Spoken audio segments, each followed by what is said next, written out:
प्रकाश विद्युत सेल।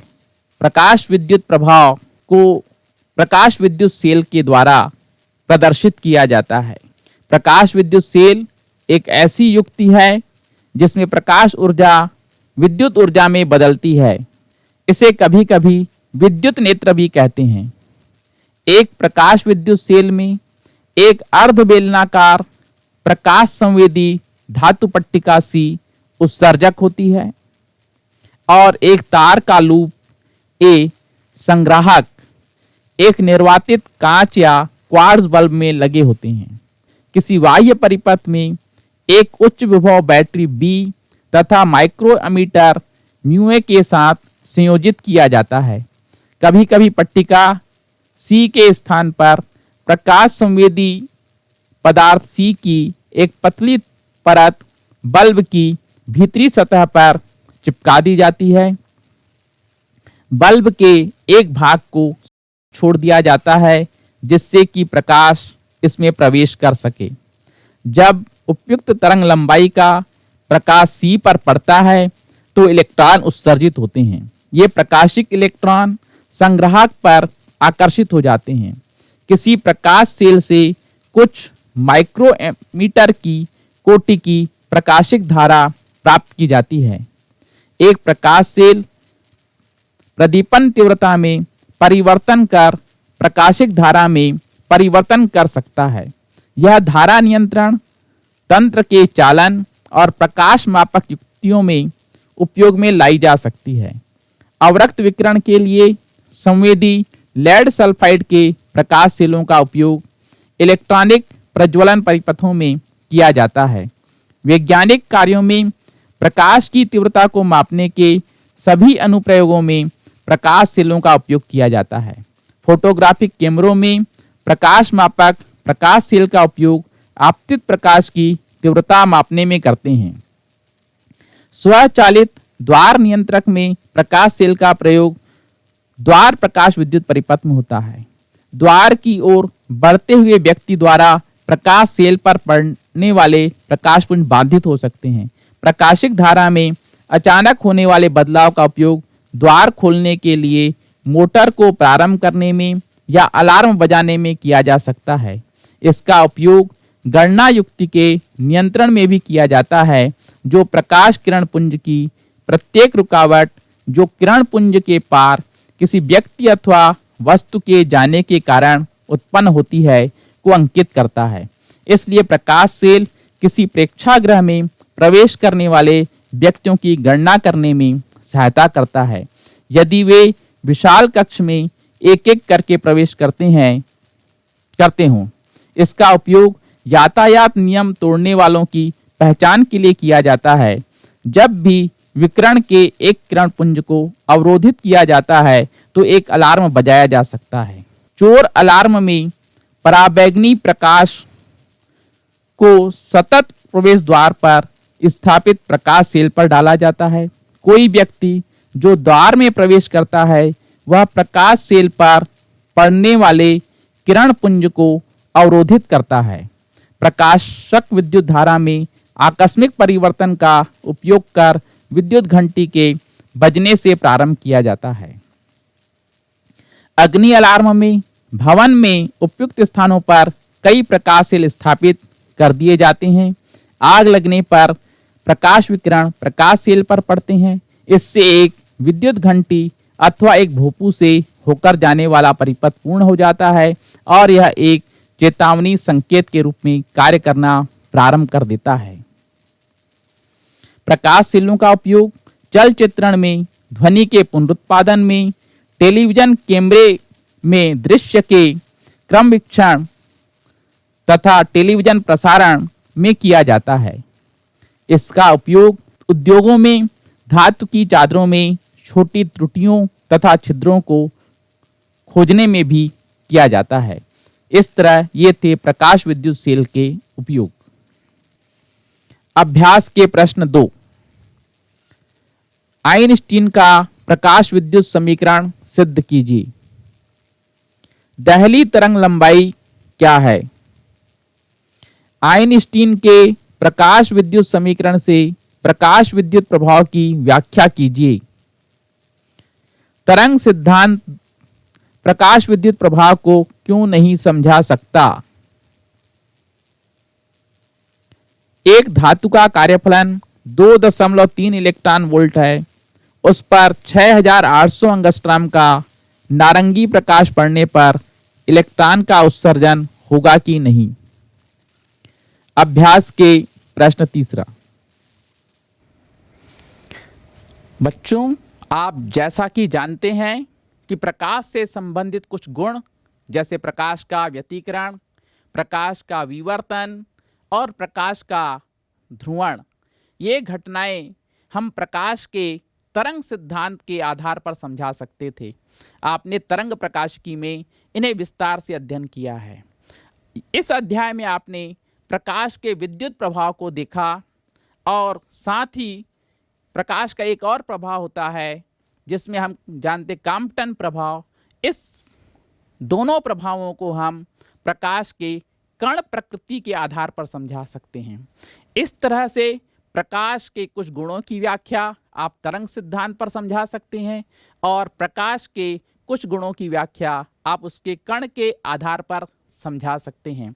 इस तरह प्रकाश की प्रकृति जो हो गई, दो प्रकृति हो गई, एक कण की प्रकृति और एक तरंग की प्रकृति। इस प्रकृति को हम द्वैत प्रकृति कहते हैं। इस प्रकाश विद्युत प्रभाव में आपने देखा था कि एक फोटान अपनी ऊर्जा लेकर के धातु की सतह पर पूरी ऊर्जा दे देता है और वह इलेक्ट्रॉन उस ऊर्जा को लेकर के, एक अकेला इलेक्ट्रॉन उस ऊर्जा को लेता है और वह धातु की सतह से उत्सर्जित हो जाता है। इस प्रकार हमने देखा कि कुछ गुण तरंग सिद्धांत पर समझाए, कुछ गुण हमने कण के सिद्धांत पर समझाए जैसे प्रकाश विद्युत प्रभाव, और कुछ गुण ऐसे होते हैं जैसे कि प्रकाश का सरल रेखा में चलना, प्रकाश का परावर्तन होना, प्रकाश का अपवर्तन होना। इसे हम तरंग सिद्धांत के आधार पर भी समझा सकते हैं और कण सिद्धांत पर भी समझा सकते हैं। इस तरह प्रकाश की द्वैत प्रकृति के आधार पर डी ब्रॉगली ने बताया कि हर विकिरण की द्वैत प्रकृति होती है और उन्होंने कहा कि द्रव्य और विकिरण पूरे ब्रह्मांड में व्याप्त है, इसलिए हर द्रव्य के साथ एक तरंग जुड़ी रहती है जिस तरंग को हम द्रव्य तरंग कहते हैं।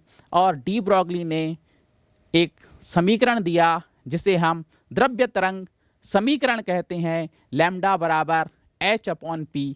आइए अब हम देखते हैं डी ब्रॉगली का द्रव्य तरंग समीकरण। डी ब्रॉगली का द्रव्य तरंग समीकरण। डी ब्रॉगली के अनुसार प्रत्येक गतिशील कण कभी तरंग के रूप में और कभी कण के रूप में व्यवहार करता है, अर्थात प्रत्येक गतिशील कण के साथ तरंग जुड़ी हुई है जिसे डी ब्रॉगली तरंग या द्रव्य तरंग कहते हैं। इसकी तरंग लंबाई डी ब्रॉगली तरंग लंबाई कहलाती है।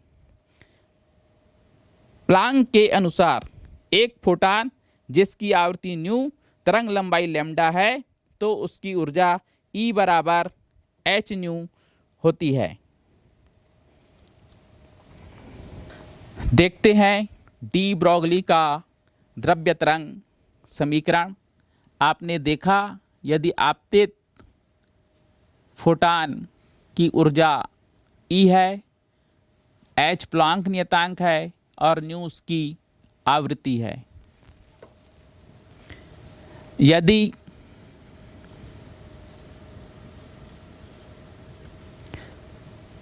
फोटान का द्रव्यमान m,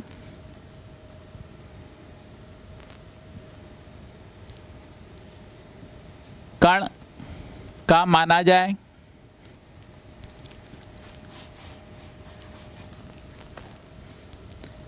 तो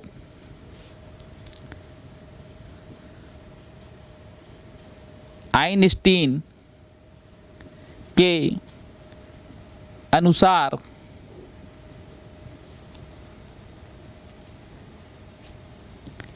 उसकी ऊर्जा E बराबर mc²। ये उसी फोटान का है जब वो कण के रूप में ऊर्जा था, ये उसी फोटान की ऊर्जा है जब वो तरंग के रूप में था, इसलिए 1 व 2 से h new equal to mc² या h nu upon c² equal to m या h nu c into C equal to m। किंतु c बराबर आप सभी जानते हैं न्यू इंटू लैम्डा, तो h nu lambda into C बराबर m, तो ये न्यू न्यू कैंसिल हो गया, तो आपका आ गया h बटे लैम्डा बराबर m इंटू सी। मात्रा गुणित वेग आप सभी जानते हैं संवेग होता है, इसलिए h बटे लैम्डा बराबर p या लैम्डा बराबर h upon P, lambda equal to h upon P. यही डी ब्रॉगली का द्रव्य तरंग समीकरण है, इसे डी ब्रॉगली का द्रव्य तरंग समीकरण कहा जाता है। डी ब्रॉगली ने यह माना कि यह समीकरण फोटान के साथ साथ किसी भी द्रव्य कणों पर लागू होता है। यदि कोई द्रव्य कण लैम्डा बराबर h बटे m द्रव्यमान का है और v वेग से चल रहा है तो उसके लिए भी यही सूत्र लगेगा। तो ध्यान दीजिए, यह फोटान के लिए हमने निकाला था, पर डी ब्रॉगली ने ये कहा कि ये किसी भी द्रव्य कणों के लिए लागू होगा, और यदि कोई द्रव्य कण जिसका द्रव्यमान m है, v वेग से गतिशील है, तो लैम्डा बराबर h अपॉन एम वी या lambda equal to h upon P. इस तरंग लंबाई को हम डी ब्रॉगली तरंग लंबाई कहते हैं और इस तरंग को द्रव्य तरंग भी कहते हैं। इस प्रकार आपने देखा डी ब्रॉगली द्रव्य तरंग का समीकरण लैम्डा बराबर h m इंटू वी।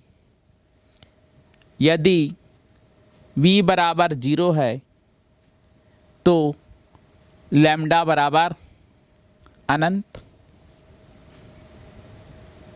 यदि v बराबर अनंत है तो लैम्डा बराबर 0। यदि v का मान 0 रखा तो लैम्डा बराबर h बटे 0 और किसी संख्या को 0 से भाग देते तो उसका मान अनंत होता है, और यदि हमने v का मान अनंत ले लिया तो लैम्डा बराबर 0 हो गया। तो ये था आपका द्रव्य तरंग। इसलिए द्रव्य तरंग में चूंकि इन सब की अनिश्चितता रहती है, अतः इसे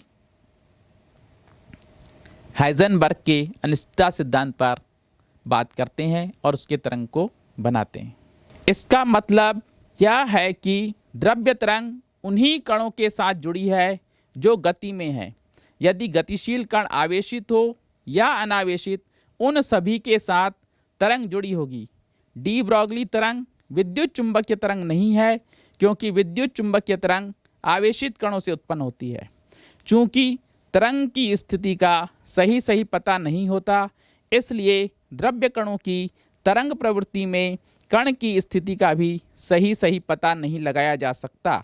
इसलिए कणों के साथ जुड़ी तरंगों की तरंग लंबाई में भी अनिश्चितता बनी रहती है। आइए अब हमने बताया कि ये जो द्रव्य तरंग है आवेशित कणों के लिए भी है, तो ये इलेक्ट्रॉन के लिए किस प्रकार से इसका मान आएगा।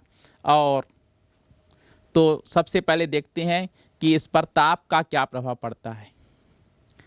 माना कि किसी ताप T पर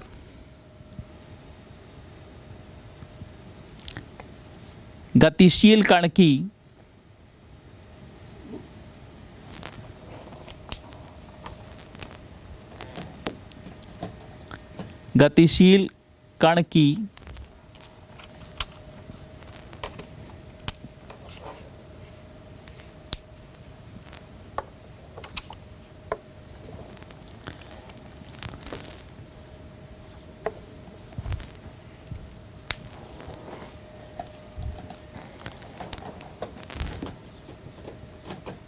ठीक है कि गतिज ऊर्जा E बराबर 3/2 KB टी, ये टी उस गतिशील कण का ताप है टी केल्विन, और के बी आपका बोल्ट्जमैन नियतांक है। आपने सूत्र पढ़ा था लैम्डा बराबर एच बटे पी, किंतु ई बराबर पी स्क्वायर बटे 2m। तो देखिए 2me equal to P square हो जाएगा, तो under root 2me equal to P, यहाँ पर मान रख दीजिए। तो lambda equal to H upon under root 2m into E. E का मान आपने निकाला है 3/2 के बी इंटू टी, 2 हट जाएगा, तो lambda equal to H upon under root 3m के बी इंटू टी। तो ये था तरंग लंबाई का ताप के साथ संबंध। यहाँ के बी बोल्ट्जमैन नियतांक है, टी गतिशील कण का ताप केल्विन में है, एच प्लांक नियतांक है। आइए अब हम इलेक्ट्रॉन के लिए डी ब्रॉगली की तरंग लंबाई निकालेंगे। आइए इलेक्ट्रॉन के लिए देखें इसकी तरंग लंबाई कैसे निकलेगी। माना कि इलेक्ट्रॉन पर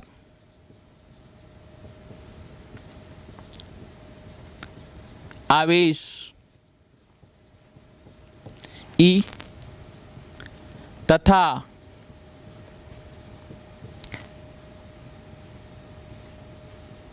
उसका द्रव्यमान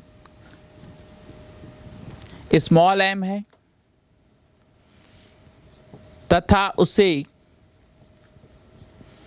कैपिटल V विभवांतर पर त्वरित किया, जिससे कि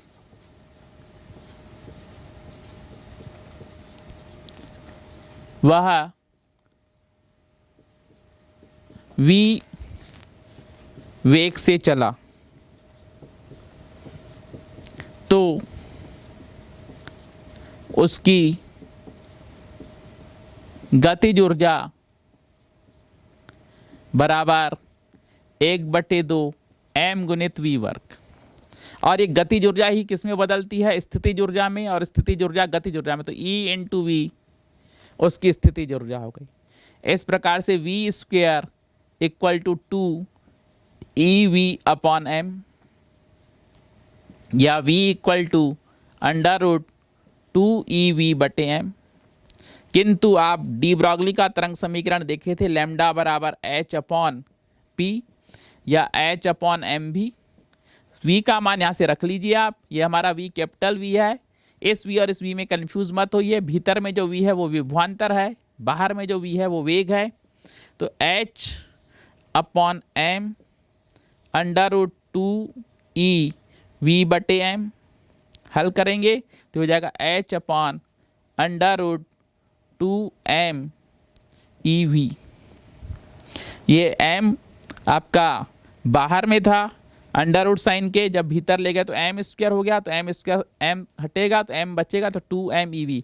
अब देखिए यदि आप इसमें h का मान रखो, h आपने बताया प्लॉन्क नियतांक 6.6 गुणित 10 की घात ऋण 34 जूल गुणित सेकंड, अंडर रूट 2 m का मान इलेक्ट्रॉन का द्रव्यमान 9.1 गुणित 10 की घात ऋण 31 किलोग्राम, ई इलेक्ट्रॉन का आवेश 1.6 गुणित 10 की घात ऋण 19 कूलाम, और ये v आपका विभव है। अब आप इसके गुना भाग को हल करिए, ये हमने इलेक्ट्रॉन का बताया था, आप इसके गुना भाग को करिए। 6.63 10 की घात ऋण 34, इसको भाग देंगे तो ये आपका आ जाता है under root 150 upon v angstrom,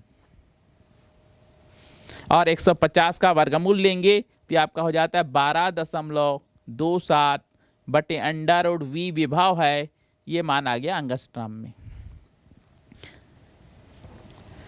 तो इस चीज को ध्यान में रखना है। तो इलेक्ट्रॉन से जुड़ी तरंग लंबाई के लिए ये वाला सूत्र है आपका, लैम्डा इक्वल टू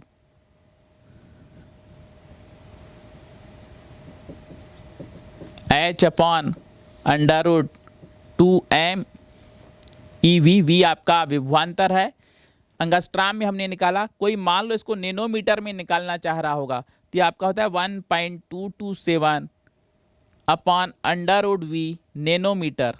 तो जनरली हम तरंग लंबाई को अंगस्ट्राम में बताते तो ये सूत्र दिमाग में रखिए, √150 अपॉन v वाला या 12.27 √v। अब देखो ये इलेक्ट्रॉन के लिए था तो इसलिए ई आया, किसी दूसरे कण के लिए निकालेंगे जिस पर क्या आवेश q है, तो lambda equal to h upon √2m/q/v हो जाएगा। किसी q आवेश वाले कण के लिए लेंगे तो e की जगह आपको q लिखना है। हाइजेनबर्ग का अनिश्चितता सिद्धांत, इस सिद्धांत के अनुसार एक ही समय पर किसी इलेक्ट्रॉन अथवा कोई और कण की स्थिति एवं संवेग दोनों को परिशुद्ध रूप से मापना असंभव है। हमेशा ही कुछ अनिश्चितता डेल्टा एक्स स्थिति में और कुछ अनिश्चितता डेल्टा पी संवेग में होती है। डेल्टा एक्स तथा डेल्टा पी के गुणनफल की एक निम्नतम सीमा होती है जो h/4 की कोटि की होती है। इसलिए delta x into delta P बड़ा है या बराबर है h/4 से, जहाँ h प्लांक नियतांक है। यदि डेल्टा एक्स टेंस टू 0 है तो डेल्टा पी को अनंत होना चाहिए जिससे कि गुणनफल शून्य न हो। इसी प्रकार यदि डेल्टा पी 0 हो तो डेल्टा एक्स को अनंत होना पड़ेगा। सामान्यतः दोनों डेल्टा एक्स तथा डेल्टा पी का गुणनफल शून्य नहीं होता है। डेविसन तथा जर्मर प्रयोग, इलेक्ट्रॉन की तरंग प्रकृति प्रायोगिक तौर पर सर्वप्रथम C.J. डेविसन तथा L.H. जर्मर के द्वारा 1927 में तथा स्वतंत्र रूप से G.P. टॉमसन के द्वारा 1928 में सत्यापित की गई थी। इन वैज्ञानिकों ने इलेक्ट्रॉन के किरण पुंज का क्रिस्टलों से प्रकीर्णन के द्वारा विवर्तन प्रभाव का परीक्षण किया था। डेविसन तथा जर्मर की प्रायोगिक व्यवस्था संलग्न चित्र में दर्शाई गई है। इसमें एक इलेक्ट्रॉन गन होती है जो एक टंगस्टन तंतु F की बनी होती है जिस पर बेरियम ऑक्साइड का लेप होता है। इसे कम विभव की बैटरी से गर्म किया जाता है। किसी उच्च वोल्टता ऊर्जा स्रोत द्वारा उपयुक्त विभव के अनुप्रयोग से तंतु द्वारा उत्सर्जित इलेक्ट्रॉनों को ऐच्छिक वेग तक त्वरित किया जाता है। इन्हें एक बेलन जिसमें इसके अक्ष के समानांतर पतले छिद्र होते हैं से पारित करके एक पतले किरण पुंज के रूप में समांतरित कर लिया जाता है। इस किरण पुंज को एक निकल क्रिस्टल के पृष्ठ पर डाला जाता है। क्रिस्टल के परमाणुओं के द्वारा इलेक्ट्रॉन सभी दिशाओं में प्रकीर्णित होते हैं। किसी दिशा में प्रकीर्णित इलेक्ट्रॉन किरण पुंज की तीव्रता को इलेक्ट्रॉन समसूचक द्वारा मापा जाता है। समसूचक को वृत्ताकार मापनी पर घुमाया जा सकता है और एक सुग्राही गैल्वेनोमीटर के साथ संयोजित कर दिया जाता है जो धारा को अंकित करता है। गैल्वेनोमीटर में विक्षेप संग्राहक में प्रवेश करने वाले इलेक्ट्रॉन किरण पुंज की तीव्रता के अनुक्रमानुपाती होता है।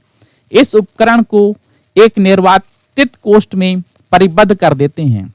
समसूचक को वृत्ताकार मापनी पर विभिन्न स्थितियों में घुमाकर प्रकीर्णित इलेक्ट्रॉन किरण पुंज की तीव्रता को विभिन्न अक्षांश कोणों के मान के लिए थीटा को मापते हैं जो कि आपतित और प्रकीर्णित इलेक्ट्रॉन किरण पुंजों के बीच का कोण होता है। प्रकीर्णित इलेक्ट्रॉनों की तीव्रता I में प्रकीर्णन कोण थीटा के साथ परिवर्तन को विभिन्न त्वरण विभवों के लिए प्राप्त किया जाता है। विभव के 44 वोल्ट से 68 वोल्ट के परास के लिए इस प्रयोग को संपन्न किया गया और डेविसन जर्मर प्रयोग के परिणामों को दर्शाया गया। यह पाया गया कि एक तीक्ष्ण विवर्तन उच्चिष्ट के संगत एक प्रबल शिखर विभव 54 वोल्ट तथा प्रकीर्णन कोण 50 अंश पर इलेक्ट्रॉन वितरण में प्रकट होती है। एक विशिष्ट दिशा में शिखर का यह प्रकटन क्रिस्टल के परमाणुओं के समान अंतराल की परतों से इलेक्ट्रॉन के संपोषी व्यतिकरण के कारण होता है। इलेक्ट्रॉन विवर्तन मापन से द्रव्य तरंग की तरंग लंबाई 0.165 नैनोमीटर प्राप्त होती है। डी ब्रॉगली तरंग लंबाई लैम्डा बराबर h/p से V बराबर 54 वोल्ट के लिए इलेक्ट्रॉनों का मान 0.167 नैनोमीटर प्राप्त होता है। लैम्डा बराबर h/p, इस सूत्र को हमने बदला था 1.227 upon root V nanometre. V का मान हमने 54 वोल्ट लिया, तो लैम्डा बराबर 1.227 बटे अंडर रूट 54 नैनोमीटर बराबर 0.167 नैनोमीटर। अतः डी ब्रॉगली तरंग दैर्घ्य के सैद्धांतिक तथा प्रयोगों द्वारा प्राप्त मान उत्तम सहमति है। डेविसन जर्मर प्रयोग इस प्रकार प्रभावशाली रूप से इलेक्ट्रॉनों की तरंग प्रकृति तथा डी ब्रॉगली संबंध की पुष्टि करता है।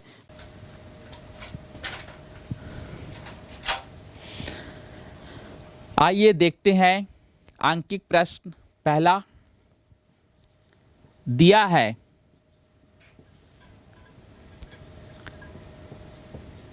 धातु का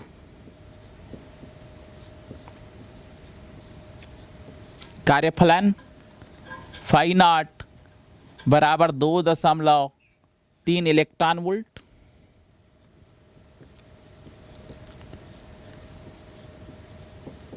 आपतित प्रकाश की तरंग लंबाई लैम्डा बराबर 6000 एंगस्ट्रॉम। इस एंगस्ट्रॉम को मीटर में बदल दीजिए तो 6000 गुणित 10 की घात ऋण 10 मीटर। हम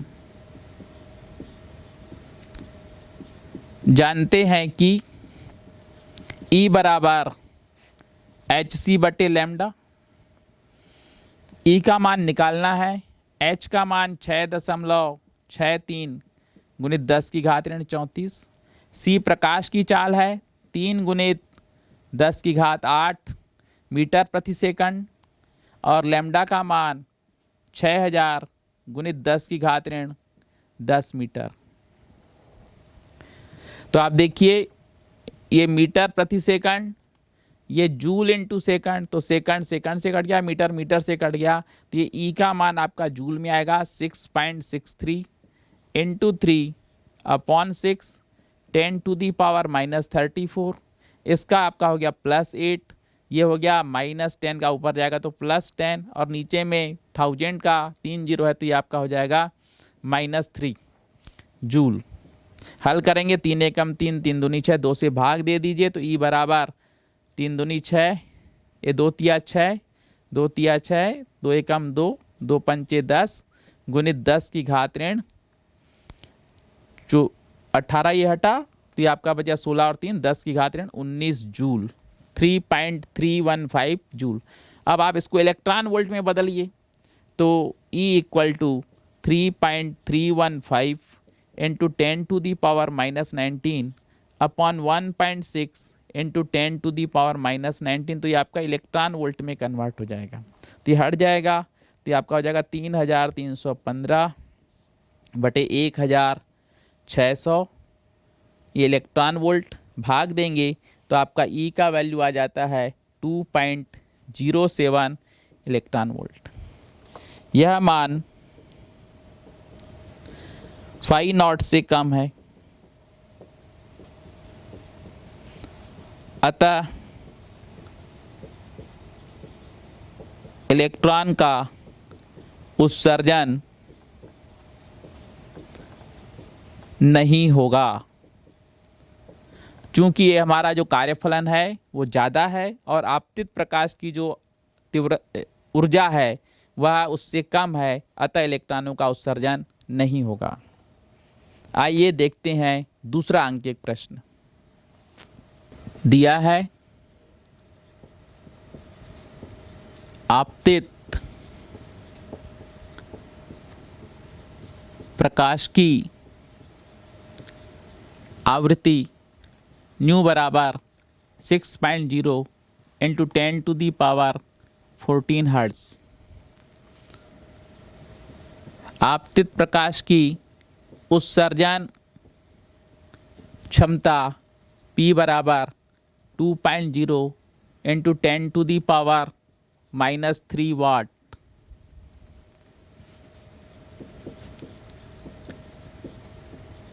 फोटान की ऊर्जा E नहीं मालूम, प्रति सेकंड उत्सर्जित फोटान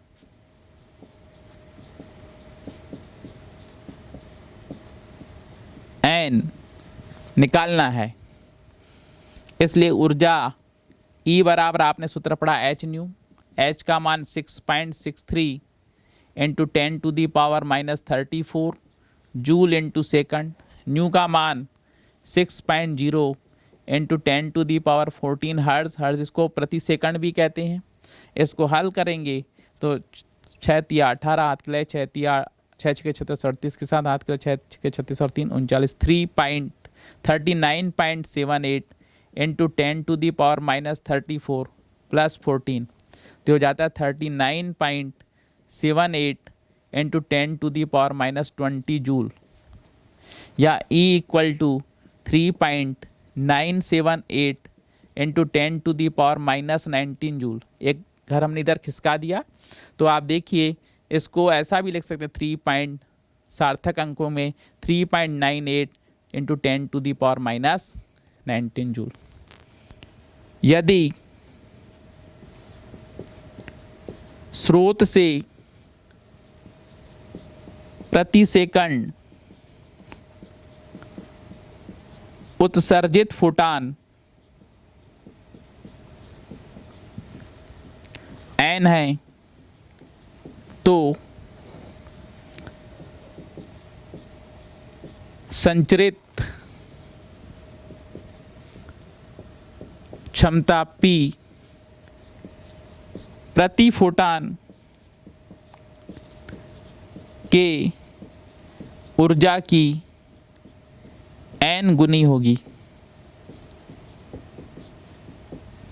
इसलिए P equal to n into E, अपने को n चाहिए तो n equal to P upon E. P आपका दिया है 2.0 इंटू 10⁻³ वाट, इसकी वैल्यू दी है 3.98 इंटू 10⁻19 जूल। तो देखिए वाट आपका जूल पर सेकंड होता है। अब इसको आप हल करेंगे तो लगभग ये आपका आता है 2/3.98 इंटू 10⁻16, या इसको हल करेंगे तो ये हो जाएगा 20/3.98 इंटू 10⁻15। हल करेंगे तो n का लगभग मान आ जाता है 5 इंटू 10⁻15 फोटान प्रति सेकंड।